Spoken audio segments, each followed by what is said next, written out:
ವಿನಯ್ ಕುಲಕರ್ಣಿಗೆ ಜೀವಾವಧಿನ ರಿಯಾಯಿತಿನ?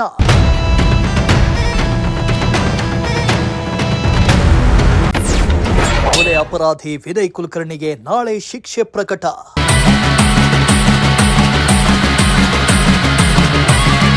ಎರಡು 2016 ಜೂನ್ನಲ್ಲಿ ನಡೆದಿದ್ದ ಯೋಗೇಶ್ ಗೌಡ ಭೀಕರ ಹತ್ಯೆ ಪ್ರಕರಣ ಸಂಬಂಧ ಬರೋಬ್ಬರಿ 10 ವರ್ಷಗಳ ಬಳಿಕ ನಿನ್ನೆ ಕೋರ್ಟ್ ತೀರ್ಪು ನೀಡಿದೆ.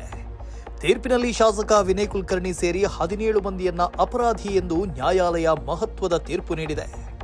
ಇನ್ನು ಆರೋಪಿಗಳಿಗೆ ಇಂದು ಶಿಕ್ಷೆ ಪ್ರಕಟಿಸಬೇಕಾಗಿದ್ದು, ಶಿಕ್ಷೆ ಪ್ರಕಟಿಸುವ ಮುನ್ನ ಇಂದು ನ್ಯಾಯಾಲಯದಲ್ಲಿ ವಾದ ಪ್ರತಿವಾದ ಆಲಿಸಲಾಯಿತು.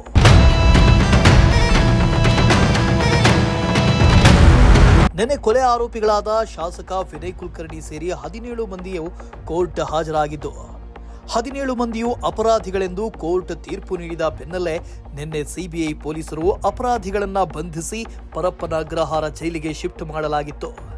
ಇಂದು ಶಿಕ್ಷೆ ಪ್ರಕಟಿಸುವ ನಿಟ್ಟಿನಲ್ಲಿ ಪರಪ್ಪನ ಅಗ್ರಹಾರ ಜೈಲಿನಲ್ಲಿದ್ದ ಶಾಸಕ ವಿನಯ್ ಕುಲಕರ್ಣಿ ಸೇರಿ ಅಪರಾಧಿಗಳನ್ನ ಮತ್ತೆ ಜೈಲಿಗೆ ಕರೆತರಲಾಗಿದ್ದು, ನ್ಯಾಯಾಧೀಶರ ಮುಂದೆ ಹಾಜರುಪಡಿಸಲಾಗಿತ್ತು.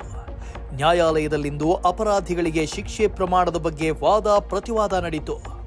ಈ ವೇಳೆ ಪ್ರತಿಯೊಬ್ಬ ಅಪರಾಧಿಗಳು ತಮಗೆ ಕಡಿಮೆ ಶಿಕ್ಷೆ ನೀಡುವಂತೆ ನ್ಯಾಯಾಧೀಶರ ಮುಂದೆ ಕಣ್ಣೀರು ಹಾಕಿದ್ದಾರೆ.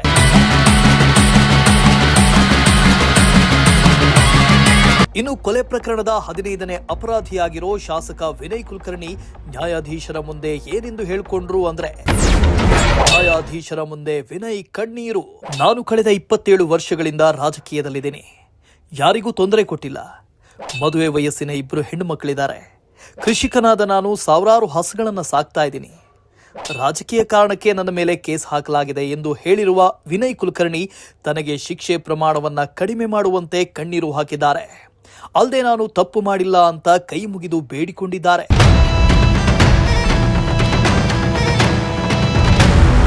ಇತ್ತ ಸಿಬಿಐ ಪರ additional solicitor general SV. Raju ಅವರು ವಾದ ಮಂಡಿಸಿದ್ದು, ಕೊಲೆ ಮಾಡುವ ಅಧಿಕಾರ ಯಾರಿಗೂ ಇರೋದಿಲ್ಲ.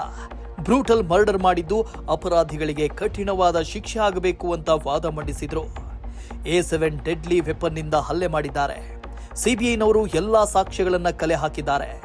ಅಪರಾಧಿಗಳು ಸಾಕ್ಷಿಗಳಿಗೂ ಬೆದರಿಕೆ ಹಾಕಿದ್ದು ಹಣದ ಆಮಿಷವನ್ನ ತೋರಿಸಿದ್ದಾರೆ. ಅಲ್ಲದೆ ಶಾಸಕರಾಗಿ ಕಾನೂನು ಕೈಗೆ ತೆಗೆದುಕೊಂಡು ಕೊಲೆ ಮಾಡಿಸಿದ್ದಾರೆ ಅಂತ ವಾದ ಮಾಡಿದ್ದಾರೆ.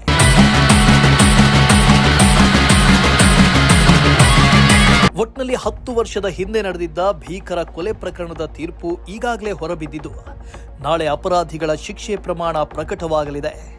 ನಾಳೆ ವಿನಯ್ ಕುಲಕರ್ಣಿಯ ಶಿಕ್ಷೆಯ ಭವಿಷ್ಯ ನಿರ್ಧಾರವಾಗಲಿದ್ದು, ರಾಜ್ಯ ರಾಜಕಾರಣದಲ್ಲಿ ತೀವ್ರ ಸಂಚಲನವನ್ನ ಸೃಷ್ಟಿ ಮಾಡಿದೆ. News desk, Prajashakti TV, Tumakuru.